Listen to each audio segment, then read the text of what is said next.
Hi everyone, my name is CàNG, and I recommend you read or listen to this story at night. Okay, let me get the mood.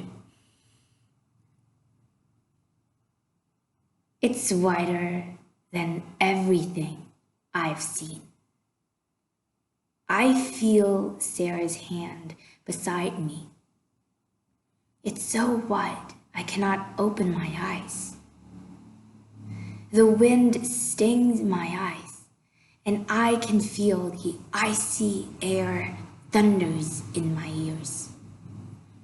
The wind hurts me, and I can feel that Sarah's hands is now been more desperate. It almost hurts me. Another gust rips us apart in opposite direction. I cannot feel Sarah's hands anymore. I feel that I am floating, and it is as if I was weightless. Then suddenly, everything goes dark. The air flips and twists me, and I flails, waves around for Sarah's hands in nothingness, but of course I cannot feel anything. I open my eyes and look around. This is not the hollow that I've used to going around there looking for mysteries. The moon is bright, but cold looking. It's full. Their chilly air surrounds me. Dead leaves surrounds me with their silence, complete silence. I call out, Sarah, Jake, Odie, can anyone hear me? But no one answers. But suddenly, I hear something to my right. Something is making noise. I see some fronds of ferns. The ferns that are the size of small elephants. I come closer and gently push aside the fronds of the ferns. And I wait a little bit. I see the ground lift, the ground shift, and the ground heaves. The groaning sounds that I heard before was from the trees bending because of something under the ground lurking above. The trees are being pushed out of the ground. I wait a few more moments. I watch and froze in mixture of fear and curiosity. Now something begins to snap and bursts out of the ground. I see some roots burst out of the ground too. And suddenly, some kind of dark and wet soil bursts out of the ground, showering me with those clods of dirt. And I see some kind of like worms rose up out of the ground. But looking more closely, a few more seconds, I see teeth surrounding those things, and even some menacing looking suckers. It's not a worm, but a tentacle, kind of like of an octopus.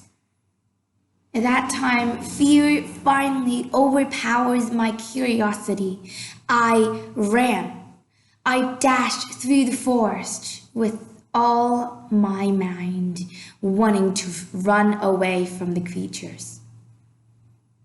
My skin was scratched by the creatures, by those tentacles. And as I ran, I take a glance backward and see more tentacles shooting out of the ground. I begin to weave between trees, and those tentacle things crashed through the forest, pull itself up out of the ground and be in chase of me.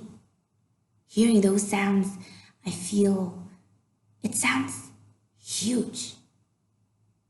I scramble under a fallen tree, vault over a shrub, and ran as fast as I can. I feel eggs in my body. I feel that my heart's wanting to fly out of my chest. My lungs ache, and I feel a sharp pain under my ribcage. I am aware of those changes. I'm aware of those difficult and uncomfortable things in my body, my organs. But I do not dare to stop. I do not dare to look back. I just continue to run, and run. I decide I want to lose the things. In an attempt to lose the thing, I take a hard left. I turn my direction in hope that the creatures would not be able to chase me as fast as I can. But I was wrong. It doesn't work. The tentacle things shifts even faster than me. It's right on my heels, and I continue to sprint. I don't know when I can stop because I cannot. And in a moment, I see the edge of the forest, like a black wall that I am coming towards. I see it, so I pick up my pace, pick up my speed, put my head down, and race even faster, push even harder and harder. And a fortuitous moment, I see a bush, some fronds of the ferns. I cannot turn, do not have any time to turn anymore. I cannot slow down to take turns, no. But I see those fronds. I reach my hands out as far as I can to reach the fronds. And as my legs run out of the ground, my hands close around one of the fronds and it whips me to your side.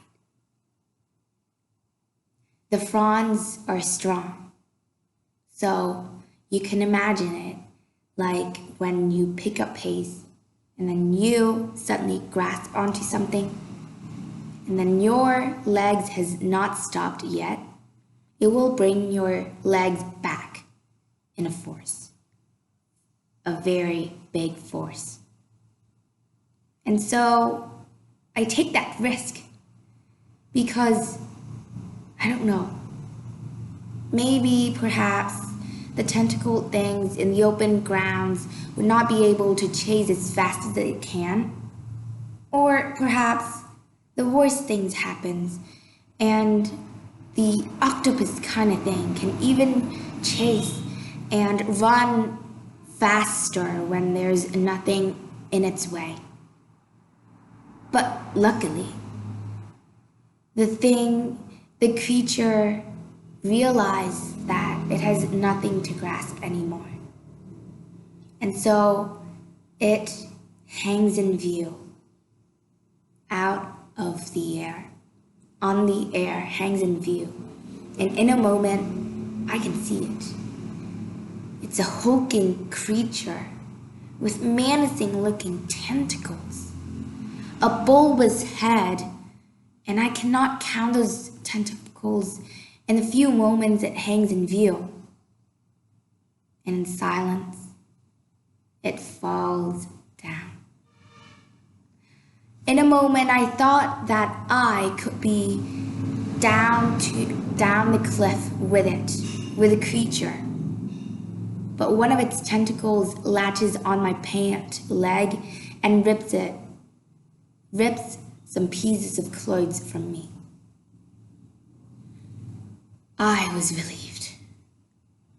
I sit back on my heels, catch my breath,